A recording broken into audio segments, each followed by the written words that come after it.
La vérité est l'harmonie de nos pensées avec regard à la réalité.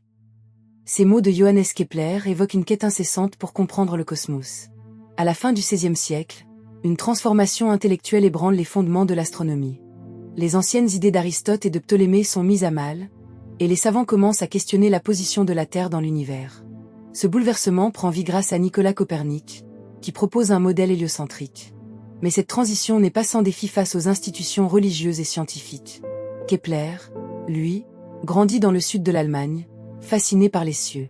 Son intérêt pour l'astronomie se renforce lorsqu'il devient l'assistant de Tycho Brahe. À la mort de ce dernier en 1601, il hérite de précieuses données et d'un défi colossal: donner un sens à ses observations. C'est ainsi qu'il pose les bases de ses célèbres lois du mouvement planétaire. En analysant les positions des planètes, Kepler découvre que leurs orbites sont des ellipses, et non des cercles parfaits.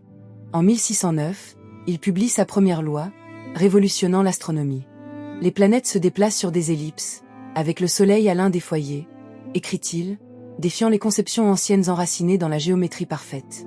Les réactions de la communauté scientifique sont mitigées. Pourtant, il persévère, déterminé à prouver que la nature suit des lois simples et élégantes. Kepler traverse des épreuves personnelles, la perte de ses enfants et de sa première épouse. Chaque tragédie renforce sa détermination à dévoiler les secrets du cosmos. Sa souffrance catalyse sa passion pour l'astronomie, donnant un sens à ses recherches. Au fond de lui, il ressent une lutte incessante, une tension entre sa quête de vérité scientifique et sa foi religieuse. Il écrit dans son ouvrage Harmonia Mundi: « Je suis convaincu que Dieu ne peut rien faire de plus parfait que ce qui est en accord avec les lois que j'ai découvertes. » Au fil des ans, il affine ses lois. En 1619, il publie sa seconde loi, démontrant que les planètes balaient des zones égales en des temps égaux. Ce principe, fruit de longues années d'analyse minutieuse des données, lui permet de créer une cohérence mathématique là où il n'y avait que confusion.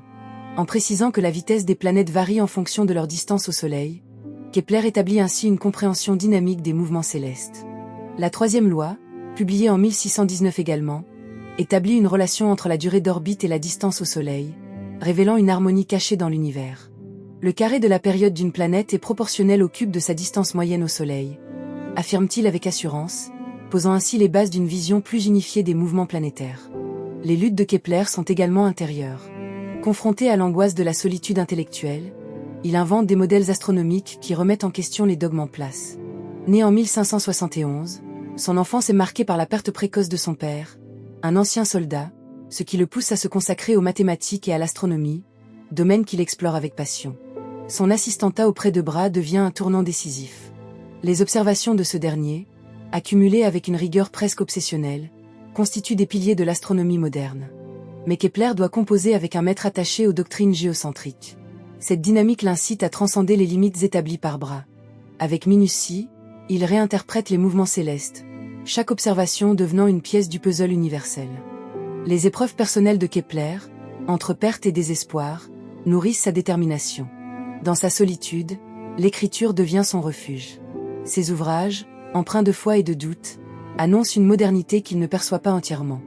En 1620, alors qu'il est en proie à des crises de foi, il écrit « Je ne suis qu'un instrument dans un plan plus vaste, un simple vecteur des vérités que l'univers cherche à dévoiler. » En 1609, sa première loi ouvre une brèche. Il propose que les planètes se déplacent sur des ellipses, libérant ainsi les mouvements des contraintes géométriques. Bien que révolutionnaire, cette idée est accueillie avec scepticisme par la communauté scientifique. Des figures telles que Galiléo Galilei, bien qu'en avance sur son temps, demeurent sceptiques face aux implications de ces théories. Que dire des religieux qui voient dans l'héliocentrisme une menace à la vision du monde chrétien? Cette opposition nourrit encore plus la passion de Kepler. Son esprit ardent voit au-delà des conflits, regardant vers un cosmos où la foi et la raison pourraient coexister.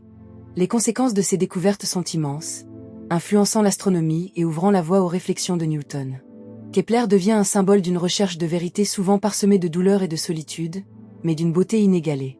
Ses lois, énoncées de manière si précise et poétique, plantent les graines d'une nouvelle compréhension du monde. Sa vie culminera avec la publication de ses lois fondamentales, des révélations approfondies sur l'harmonie de l'univers.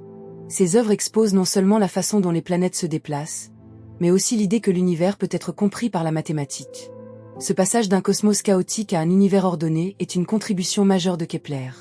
En 1609, alors qu'il est assis à son bureau, entouré de volumes poussiéreux et de cartes célestes, Kepler réalise l'ampleur de sa découverte.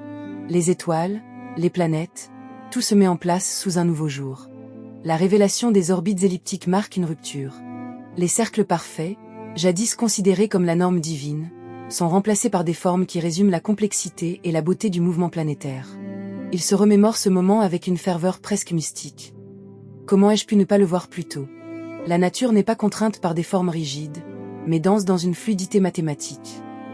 Fin 1620, alors qu'il fait face à des difficultés financières, Kepler se bat pour faire imprimer ses travaux, convaincu de leur valeur.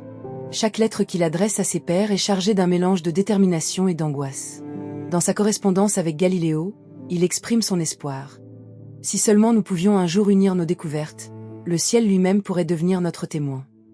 Ce désir de collaboration témoigne de son besoin de validation et d'une communauté qui partagerait sa vision audacieuse de l'univers. Les résultats de ses travaux ne se limitent pas à la seule astronomie. Ils entrent dans le domaine de la mécanique, où Kepler exprime ses réflexions sur les forces invisibles qui orchestrent les mouvements célestes. Sa compréhension intuitive des forces de gravité, bien que rudimentaire, préfigure les idées de Newton. Ces mots résonnent dans l'écho du temps. Tout dans l'univers est lié par une force, une connexion que nous devons encore découvrir. La découverte des orbites elliptiques marque une rupture. Kepler lève un voile sur une beauté cachée dans le mouvement des corps célestes, devenant une figure centrale de l'astronomie moderne. Chaque ellipse résonne comme une clé du grand mystère de l'univers, un appel à transcender la simple observation pour embrasser l'abstraction mathématique. Dans ses écrits, il évoque ce moment d'illumination. Je me suis rendu compte que l'ordre des cieux n'était pas une simple question de forme, mais d'harmonie, de musique, révélant comment ces réflexions mathématiques se mêlent à une profondeur esthétique. Cet héritage transcende la simple avancée scientifique. Il engendre une ère où l'homme interroge sa place dans l'univers. Kepler nous enseigne que la recherche de vérité est souvent un voyage semé d'embûches, mais d'une beauté inégalée. En réfléchissant à son impact, on réalise que ces lois demeurent des piliers de la mécanique céleste. Son approche méthodique et son insatiable curiosité nous rappellent l'importance d'interroger les postulats acceptés et de chercher des réponses à travers l'expérience. Kepler nous invite à poursuivre notre quête de vérité avec acharnement. Son héritage continue d'illuminer la voie de ceux qui aspirent à déchiffrer le langage mystérieux de l'univers.